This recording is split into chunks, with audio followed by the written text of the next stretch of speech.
Hi everyone, this is Sean, and today we're talking about the Canon R6 Mark II.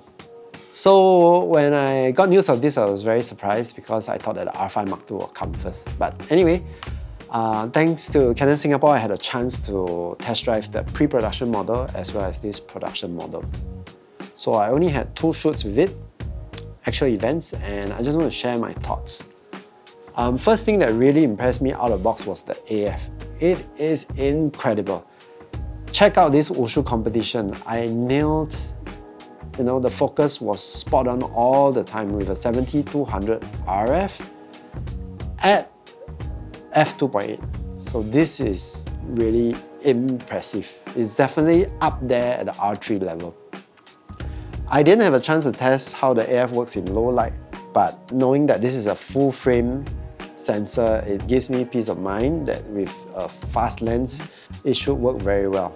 Next thing is that this is a 6K sensor, and every mode that you shoot in 4K is oversampled. So the image is crisp, and you have also C-Log 3 colors, so I'm pretty happy with that. The third point would be the overheating seems to have been fixed. I was outdoor at 4K 50p directly under the hot sun for an hour. I was not recording all the time, I have to say, but I didn't have any hint. There was no warning or whatsoever. So in terms of overheating, I think they kind of solved it. And if you're running at 25p, shooting a conference for an hour, I think as long as you can handle the battery and the memory card, you'll just keep working. Fourth thing is that they have finally removed the recording limit, so you no longer have any recording limits. You can just keep going. Fifth would be the battery life. Now, in the 1 hour that I've shot for both events, it only dropped by 1 bar. So it's incredible.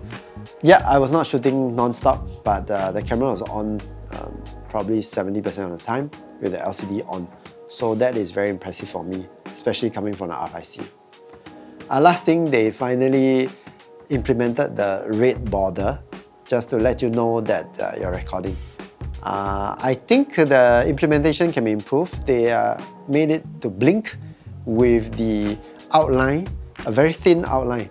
I personally would prefer to have a thick outline that doesn't blink. Now, coming to the gripes, the main one that irritates me is the placement of the on-off switch. First of all, they switch sides, and that in itself is already a bit of a pain. And now that switch is inside, not outside. So yeah, you won't accidentally trigger it, but it's very irritating because you have to go to the lock mode, then you can go to the on mode. They should have just made it off, on and lock. Why make it this way? So yeah, that's a bit sticky. Next thing is they still give us that horrendous micro HDMI that breaks easily.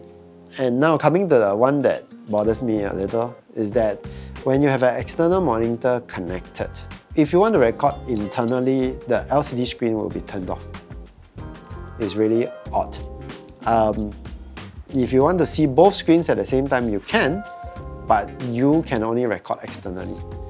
And this can be quite irritating because if you want to touch focus, you need the LCD and you are forced to record externally. So this is the main thing that bothers me a bit. But when I thought about it, my use case for this camera would probably be for events. And for events, I'm really using the EVF and the LCD most of the time.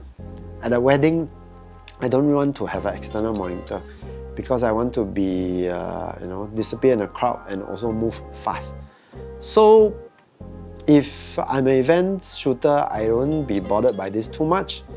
And if I'm shooting an interview, I definitely want an external monitor. But given the excellent AF, I wouldn't be too worried about it.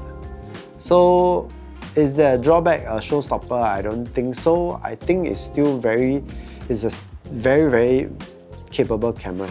And in Singapore, the list price now is 3,899 Sing dollars. And I think it's quite a compelling price for a video shooter. If you're looking for more, like 100p at 4K or the ability to record with both LCDs on, then you probably have to wait for the R5 Mark II or go with the R5C.